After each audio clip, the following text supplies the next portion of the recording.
अस्सलाम वालेकुम रहमतुल्लाह। मैं हूं तब्रेज़ क़ास्मी और आप देख रहे हैं मिल्लत टाइम्स। इस वक्त एक बहुत बड़ी ख़बर आपके लिए लेकर आए हैं। सोशल मीडिया के ज़रिए आपको ख़बर मिल भी चुकी होगी कि मौलाना कलीम सिद्दीकी को यूपी ATS ने गिरफ़्तार कर लिया है और उन पर लंबे चौड़े इल्ज़ामात लगा दिए गए हैं। कैसे उनकी गिरफ़्तारी हुई, उन पर क्या क्या इल्ज़ामात लगाए गए हैं, सच्चाई क्या है और किस केस से मौलाना को जोड़कर देखा जा रहा है, कब से मौलाना के ख़िलाफ़ जांच की तैयारी हो रही थी, उन्हें गिरफ़्तार करने की प्लानिंग हो रही थी, कब से ATS की उन पर नज़र थी, सारी डिटेल्स आपको हम इस वीडियो में बताने जा रहे हैं। लेकिन उससे पहले एक छोटी सी गुजारिश ये है कि मिल्लत टाइम्स के ऐप को गूगल प्ले स्टोर से जाकर डाउनलोड करें। वहाँ आप हमारी वीडियोज़ देख सकते हैं, हमारी ख़बरें पढ़ सकते हैं, उर्दू में भी, अंग्रेज़ी में भी, हिंदी में भी और बांग्ला में भी। कहीं जाने की ज़रूरत नहीं है। इसी वीडियो के नीचे डिस्क्रिप्शन में लिंक मौजूद है, उस पर क्लिक कीजिए और ऐप को डाउनलोड कीजिए, अपने दोस्तों को भी इसका लिंक शेयर कीजिए। और अब बात करते हैं मौलाना कलीम सिद्दीकी की। मौलाना कलीम सिद्दीकी भारत नहीं बल्कि बर्र-ए-सग़ीर में एक मशहूर नाम है। कई हवालों से वो जाने जाते हैं। वो कई मदरसों के ज़िम्मेदार है, दीनी अदारे चला रहे थे और वो गैर मुस्लिमों को भी इस्लाम में दाखिल कराते थे। जो कोई भी इस्लाम में दाखिल होना चाहता था तो मौलाना कलीम सिद्दीकी से रब्ता करते थे। मौलाना कलीम सिद्दीकी उन्हें ईमान पर ले आते थे, उन्हें कलमा पढ़ाते थे। मौलाना कलीम सिद्दीकी पिछले एक महीना से मुसलसल सुर्खियों में है। पिछले दिन यानी 7 सितंबर को RSS के सरबराह मोहन भागवत ने मुसलमानों की एक मीटिंग बुलाई थी। बहुत सिलेक्टेड लोगों को उसमें बुलाया गया था, जिसमें मौलाना कलीम सिद्दीकी भी मौजूद थे। सोशल मीडिया पर तस्वीर वायरल हुई थी। मोहन भागवत के साथ मौलाना कलीम सिद्दीकी की मुलाकात की। कई लोगों ने अलग अलग कैप्शन लगाकर इस तस्वीर को शेयर किया था। हमने मिल्लत टाइम्स पर ही आकर उस पूरे प्रोग्राम के बारे में बताया था। तो क्या हुआ है, इसके अलावा भी एक मरतबा मौलाना कलीम सिद्दीकी बहुत ज़्यादा सुर्खी और चर्चों में आए थे जब बॉलीवुड की एक्ट्रेस सना खान का उन्होंने निकाह पढ़ाया था। सना खान ने बॉलीवुड से तौबा करके अमली ज़िंदगी गुजारने की कोशिश की, इस्लाम के उसूलों के मुताबिक रहने का वादा किया था। मुफ्ती अनस से उनकी शादी हुई थी। उस मौके पर भी मौलाना कलीम सिद्दीकी सुर्खियों में आए थे। मौलाना कलीम सिद्दीकी ने ही निकाह पढ़ाया था। जब सना खान का स्टेटमेंट आया कि क्यों उसने बॉलीवुड से तौबा किया है तो उस स्टेटमेंट को लोग पढ़कर हैरान रह गए। कितना जामे कहाँ से सना खान ने लिख लिया। कहा जाता है कि मौलाना कलीम सिद्दीकी का ही दिमाग उसके पीछे काम कर रहा था। उन्हीं की वजह से सना खान ने बॉलीवुड की दुनिया से तौबा किया था। तो इस वजह से भी मौलाना कलीम सिद्दीकी पिछले दिनों सुर्खियों में रहे और अब यूपी ATS ने उन पर आरोप लगा दिया है धर्म परिवर्तन का। इस मामले में यूपी ATS ने मौलाना कलीम सिद्दीकी को आज गिरफ्तार कर लिया है और गिरफ्तारी का बाज़ाब्ता ऐलान भी कर दिया है। ये कैसे वो पूरा मामला वो हम आपको बताते हैं। उसके बाद ये भी बताएंगे कि यूपी ATS ने क्या आरोप लगाया है। मौलाना कलीम सिद्दीकी दिल्ली में ज़्यादातर रहते हैं, वैसे उनका घर मुजफ्फरनगर के फुलत में है। कल्याणी 21 सितंबर के बाद है। मौलाना कलीम सिद्दीकी मुजफ्फरनगर से अपने घर फुलत के लिए रवाना हुए। रास्ते में वो मेरठ में रुके, एक मस्जिद में उन्होंने इशा की नमाज अदा की। वहाँ थोड़ी सी उन्होंने बातचीत की, कोई मुख्तसर सा प्रोग्राम था। रात के तकरीबन 10 बजे वो अपने घर फुलत के लिए रवाना हो गए। जैसे रवाना हुए उसके बाद घर यानी 12-1 बजे तक नहीं पहुँचे। जब अपने घर नहीं पहुँचते हैं तो घर वालों में परेशानी होती है, तशवीश बढ़ती है कि आखिर कहाँ गायब हो गए, क्या हुआ। चुनांचे लोगों ने पूछताछ शुरू की। मस्जिद के इमाम को फ़ोन किया गया, उनसे रब्ता किया गया। उन्होंने कहा कि 9-10 के बीच में ही निकल गए थे। उसके बाद पुलिस थाना में लोग जाते हैं, पुलिस वालों से कहते हैं कि मौलाना कहाँ हैं, तलाश कीजिए। पुलिस पहले कहती है कि हम नहीं जानते हैं। जब लोग ज़्यादा तादाद में पुलिस थानों में पहुँच जाते हैं उसके बाद पुलिस गंग नदी के जो गंग नहर है उसके किनारे वाले रोड पर एक टीम को भेजती है तलाशने के लिए। वहाँ भी कुछ पता नहीं चलता है। जब ज़्यादा लोगों का दबाव बढ़ता है तो लसरी गेट के थाना के जो पुलिस इंचार्ज है वो कहते हैं कि मौलाना सुरक्षित है, महफूज है और यूपी ATS ने उन्हें पूछताछ के लिए उठाया है। जब लोगों को यह पता चलता है तो लोग और तादाद में थाने पर पहुंच जाते हैं, लेकिन वहां मौलाना मौजूद नहीं होते हैं। पता चलता है कि जैसे ही यूपी ATS ने मौलाना को उठाया वो उन्हें फ़ौरन लखनऊ लेकर चली गई है। यूपी ATS ने देखा कि जैसे ही मौलाना तन्हाई है, उनके साथ कोई नहीं है, तो मौलाना को उसके अलावा उनके साथ 3 और मौलानाओं को और जो एक गाड़ी का ड्राइवर था उन सब को पुलिस ने अपने साथ ले लिया और उन सब को यूपी लखनऊ लेकर चली गई। सुबह सुबह 12-1 बजे यूपी जो प्रशांत कुमार है UP DG law and order के, उन्होंने एक प्रेस कॉन्फ्रेंस, उन्होंने प्रेस रिलीज जारी किया और बताया कि मौलाना कलीम सिद्दीकी पर क्या क्या आरोप है। जो आरोप लगाए गए हैं वो हम आपको पहले बताते हैं। यूपी ATS ने 3 पेज का प्रेस नोट जारी किया है और उस पर यह बताया है उस प्रेस नोट में कि मौलाना पर क्या क्या इल्ज़ाम है और किस वजह से यूपी ATS ने उन्हें गिरफ्तार किया है। स्क्रीन पर आप प्रेस नोट को देख सकते हैं। खबरें भी मीडिया में अब चलने लगी है। कलीम सिद्दीकी साहब की गिरफ्तारी को यूपी ATS ने मौलाना उमर गौतम साहब के केस से जोड़कर दिखाया है। आपको याद है कि इससे पहले यानी 20 जून 2021 को, इसी साल 3-4 महीना पहले उमर गौतम साहब को यूपी ATS ने गिरफ्तार किया था। उन्हें पहले गाजियाबाद डासना में बुलाया गया था पूछताछ के लिए, 2 दिन उन्हें लखनऊ ले जाया गया, उसके बाद उनकी गिरफ्तारी का ऐलान कर दिया गया था। उमर गौतम साहब पर इल्जाम लगाया गया कि उमर गौतम साहब जबरदस्ती लोगों का मजहब तब्दील कराते थे, लालच देते थे, बाहर के मुल्कों से बड़ी फंडिंग होती थी। उमर गौतम साहब, काजी जहांगीर दोनों को पहले गिरफ्तार किया गया, उसके बाद 10 लोगों को कुल इस केस में गिरफ्तार किया गया। यूपी ATS ने इस प्रेस रिलीज में उन 10 लोगों के नाम की तफसील भी बताई कि किसको कहां से गिरफ्तार किया गया। महाराष्ट्र, नागपुर वगैरह से लोगों को गिरफ्तार किया गया। कई और लोगों से भी पूछताछ की गई लेकिन उन्हें गिरफ्तार नहीं किया गया।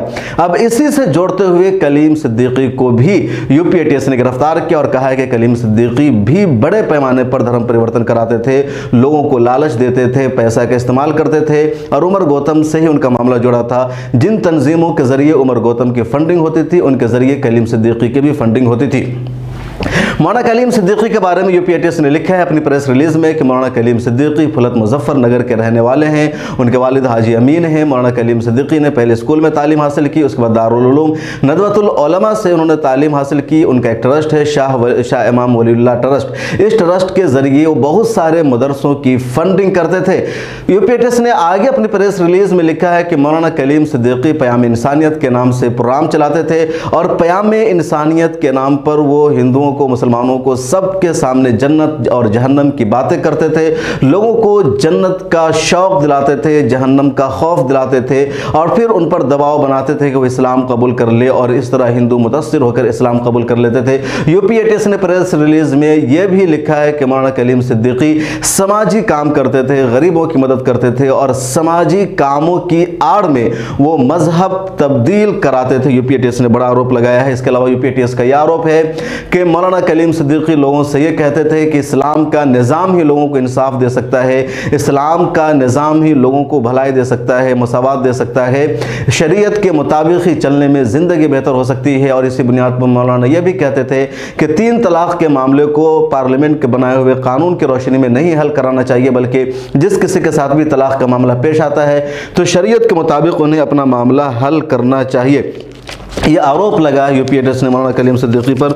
उसके अलावा जो एक बड़ा आरोप लगाया है ये कि मौलाना कलीम सिद्दीकी के ट्रस्ट में, शाह इमाम ट्रस्ट में तकरीबन 3 करोड़ की बाहर से फंडिंग हुई है, जिसमें से 1.5 करोड़ रुपए एक मुश्त बहरीन से शाह इमाम ट्रस्ट के अकाउंट में आए हैं, बकिया दूसरे मुल्कों से भी उनके अकाउंट में रुपये आए हैं। ये भी इल्ज़ाम लगाया गया है कि अल हसन एजुकेशनल वेलफेयर ट्रस्ट, जिसके बारे में यह कहा गया था कि उमर गौतम साहब के अकाउंट में इसी अल हसन एजुकेशनल वेलफेयर ट्रस्ट के जरिए पैसा आता था, इसी ट्रस्ट के जरिए मौलाना कलीम सिद्दीकी के अकाउंट में भी पैसे डाले गए हैं। तो ये लगाया गया है, एक बड़ा आरोप उन पर लगाया गया है और बहरीन का नाम शामिल किया गया है। बहरहाल यूपी पुलिस ने, यूपी ATS ने प्रेस रिलीज में जो लिखा है उसमें मौलाना कलीम सिद्दीकी की ही गिरफ्तारी की बात की है। उसके अलावा जो उनके साथ 3 और लोगों को उठाया गया, ड्राइवर को उठाया गया, उन सब का तस्करा इसमें नहीं है। हो सकता है कि उन सबको पुलिस ने छोड़ दिया हो। तफसीलात उसकी भी जल्द सामने आ जाएंगी। मौलाना कलीम सिद्दीकी के ताल्लुक से जो प्रेस रिलीज यूपी ATS ने जारी की है उसमें उनके कुछ यूट्यूब्स, कुछ स्टेटमेंट का लिंक भी नीचे शेयर किया है और हाइपरस लिंक को बताया गया कि ये लिंक है, ये सबूत है जिसकी बुनियाद पर मौलाना कलीम सिद्दीकी को गिरफ्तार किया गया है। ये पता चलता है कि मौलाना कलीम सिद्दीकी इस तरह की एक्टिविटीज़ में मौजूद थे। तो ये सारा खेल है मौलाना कलीम सिद्दीकी की गिरफ्तारी के पीछे। अब हम आपको बताते हैं कि मौलाना कलीम सिद्दीकी है कौन रियल में, वो काम क्या करते हैं, क्या कर रहे थे और पिछले दिनों कब से वो सुर्खियों में आए हैं। दरअसल जब से उमर गौतम साहब को गिरफ्तार किया गया तभी से ये शक जाहिर किया जा रहा था, कई मीडिया हाउसेज ने लिख भी दिया था कि कलीम सिद्दीकी की भी गिरफ्तारी हो सकती है। ये खुद इसी में यानी यूपी ATS ने जो प्रेस रिलीज जारी किया उसमें भी बताया है कि कलीम उमर गौतम साहब के यहाँ जिन लोगों का डॉक्यूमेंट्स मिला था उनमें से कई लोगों ने कलीम सिद्दीकी का भी नाम लिया कि उनसे मुतासिर होकर उन्होंने इस्लाम कबूल किया। यह भी कहा जा रहा है कि कलीम सिद्दीकी साहब अपना पर्चा लिखते थे, इदारिया लिखते थे, मजमून लिखते थे, वो प्रिंट में भी लोगों को दिया जाता था, ऑनलाइन भी लोगों को फराहम किया जाता था और उससे भी लोग मुतासिर होकर इस्लाम कबूल करते थे। तो ये पूरा यूपी ATS की प्रेस रिलीज में बताया गया है। मौलाना कलीम सिद्दीकी बुनियादी तौर पर एक आलिम दीन है, दारुल उलूम नदवतुल उलमा से फारिग है। इसके अलावा BSc भी उन्होंने स्कूल से किया हुआ है। मुजफ्फरनगर के रहने वाले हैं और दीनी मजहबी हलकों में उनकी एक अच्छी खासी पहचान है। मुजफ्फरनगर के फुलत में बहुत बड़ा इदारा उनका चलता है, दिल्ली के शाहीन बाग में इदारा है, जाकिर नगर में एक इदारा है और कई सारे मदरसे चलते हैं जहाँ दीनी तालीम दी जाती है। उसके अलावा ये सच है कि जो लोग हिंदू धर्म को छोड़कर इस्लाम कबूल करना चाहते थे उनमें से कई लोग मौलाना कलीम सिद्दीकी से रब्ता करते थे और मौलाना कलीम सिद्दीकी उनकी रहनुमाई करते थे। और ये हिंदुस्तान के आइन के मुताबिक है, कोई भी अपना मजहब तब्दील कर सकता है, अपने मजहब की तब्दीली में किसी की मदद ले सकता है। लेकिन यूपी ATS का इल्ज़ाम है कि लालच देकर धर्म परिवर्तन कराते थे और ये यूपी पुलिस को साबित करना होगा, ATS को साबित करना होगा। इस सिलसिले में क्या सच्चाई है वो भी डिटेल्स आ जाएगी।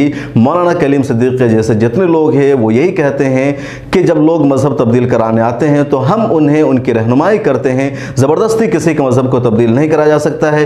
कई मरतबा हाई कोर्ट के जजेस का भी ये तबसरा सामने आ चुका है कि ज़बरदस्ती किसी के मजहब को तब्दील नहीं कराया जा सकता है, लोग खुद अपनी मर्जी से अपना मजहब तब्दील करते हैं। उमर गौतम साहब को जब पिछले दिनों यूपी ATS ने गिरफ्तार किया और उन पर सबसे बड़ा यही आरोप लगा कि ज़बरदस्ती लोगों का धर्म परिवर्तन कराते थे, बाहर के मुल्कों से इन्हें फंडिंग आती थी, उन्हें पैसे दिए जाते थे, तो बड़ी तादाद में जो रिवर्स थे जिन लोगों ने उमर गौतम से डॉक्यूमेंट्स बनाने में मदद हासिल की थी, जिन लोगों ने इस्लाम कबूल किया था, खुल करके सामने आए और उन सब ने यही कहा कि हमने अपनी मर्जी से इस्लाम को कबूल किया है, उमर गौतम का इसमें कोई रोल नहीं है, हमने खुद इस्लाम को सीखा है, जाना है और तब इस्लाम से मुतासिर होकर इसे अपनाया है। अब कलीम सिद्दीकी साहब के बारे में क्या यूपी ATS साबित कर पाएगी कि वाकई ज़बरदस्ती उन्होंने लोगों के मजहब को तब्दील कराया, वो जन्नत का शौक दिलाकर और जहन्नम का खौफ दिलाकर लोगों को इस्लाम पर लाते थे या फिर लोग अपनी मर्जी से इस्लाम धर्म को कबूल करते थे। यूपी ATS के सामने बड़ा चैलेंज है, साबित करना पड़ेगा कि क्या वाकई में ऐसा हो सकता है। और यहीं से एक सवाल भी उठता है कि आखिर लोग कैसे किसी के दबाव में, लालच में मजहब छोड़कर दूसरे मजहब को इख्तियार कर सकते हैं। साउथ में भी इस वक्त यही एक मसला छिड़ा हुआ है, ईसाई मिशनरीज़ को टारगेट किया जा रहा है कि ईसाई मिशनरीज़ के लोग ज़बरदस्ती मजहब तब्दील कराते हैं, लालच देकर कराते हैं। जस्ट जब मैं इस खबर को देख रहा था तो एक खबर हमारे सामने आई कि कर्नाटक के एक BJP के विधायक ने इल्ज़ाम लगाया है कि ईसाई मिशनरीज़ ने उनकी वालदा का ज़बरदस्ती मजहब लालच देकर तब्दील करा दिया है। एक MLA की विधायक ने हिंदू धर्म को छोड़कर क्रिश्चियनिटी को इख्तियार कर लिया है और विधायक ने आरोप लगाया है। तो एक पूरा मामला है और इस पर एक रिसर्च होना चाहिए, सबको तवज्जो देनी चाहिए। मीडिया को मेरी नसीहत होगी कोई रिसर्च करे, सच्चाई जाने कि लोग मजहब क्यों तब्दील करते हैं। क्या सच में पैसों के लालच की वजह से, गुर्बत की वजह से एक मजहब को छोड़कर दूसरे मजहब में जाते हैं, या फिर वो अंदर से मुतमईन होने की वजह से एक धर्म को छोड़कर दूसरे धर्म में जाते हैं। इस ताल्लुक से जो भी अपडेट होगी हम आपको बताते रहेंगे। मिल्लत टाइम्स से जुड़े रहिए। यूट्यूब पर देख रहे हैं तो हमें सब्सक्राइब कीजिए, फेसबुक पर देख रहे हैं तो पेज को लाइक कीजिए, ट्विटर, इंस्टाग्राम और टेलीग्राम पर भी आप मिल्लत टाइम्स के साथ जुड़िए और हमारे ऐप को गूगल प्ले स्टोर पर जाकर जरूर डाउनलोड कर लीजिए। मिल्लत टाइम्स को आपकी ज़रूरत है, हमारी आप माली मदद करें। हर महीने सिर्फ 100 रुपये और 1 साल के लिए एक साथ सिर्फ 1000 रुपये। रकम भेजने के लिए यहाँ दिए गए फ़ोन पे, गूगल पे और Paytm नंबर का इस्तेमाल कर सकते हैं।